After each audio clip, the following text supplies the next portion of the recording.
Čauko priatelia, pozrite sa, kde sa teraz nachádzame. Možno už niektorí z vás tušia, my sme práve v takej dedinke Bran sa to volá. Pozrite, za mnou je ten hrad toho grófa Drakulu, to si teraz bezkonečne chceme pozrieť, čiže vidíme sa. Nečakal by som nikdy, že tu budú tisícky ľudí, to je ozaj taký riadny magnet, tento hrad grófa Drakule. Práve si pozerám nejaké trička od Drakule, pozri sa na to.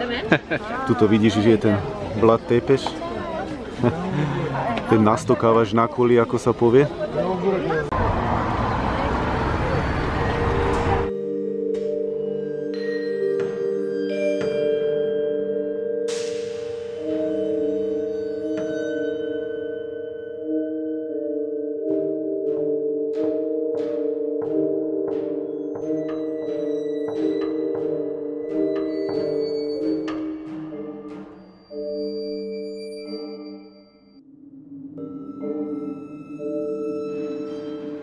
Teraz ideme do jednej tamnej komnaty.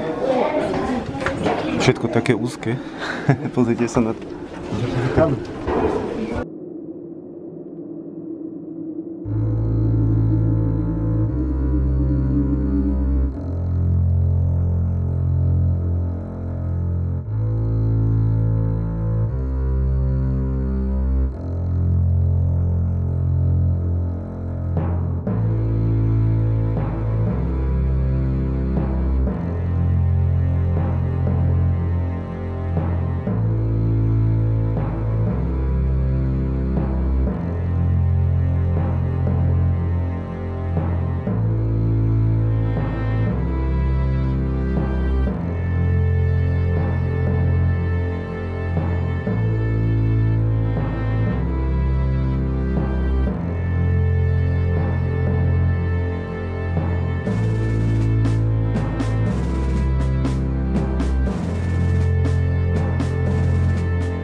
Teraz sme prišli práve dole, do takého dvora, tu je taká stúňa, tu sú práve deti.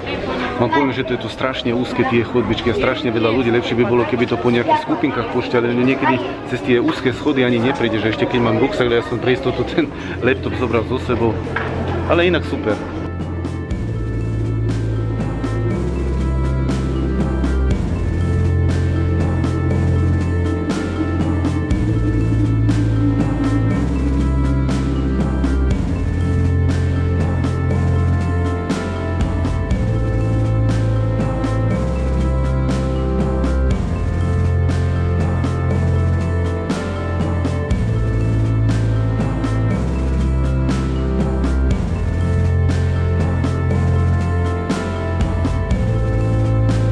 Strašne veľa turistov tu je a také úzke sú tie chodbičky, tam sa niekedy ledva prepcháš von. Čo by som k tomuto hradu asi tak povedal, že tento hrad je najmä známy tým hollywoodským režisérom, ten Bram Stoker. On žil aj v tých Karpatoch, v Transylvánii a toho tak akoby motivoval k tomu spraviť taký film o tých vampíroch a o tejto celej legende, tých čo ti cecajú krv a podobne. Ale ten pravý, ten Vlad Tepeš, sa vôbec nevie, či vôbec on v tomto hrade vôbec niekedy bol, keď tak možno len pár dní sa tu zdržal, on ani tento hrad nedal postaviť. Myslím, ten hrad sa volá Poenier a ten druhý Trigovište, kde aj dlho žil, aj najmä ten Poenier, kde aj žil a ktorý aj postavil.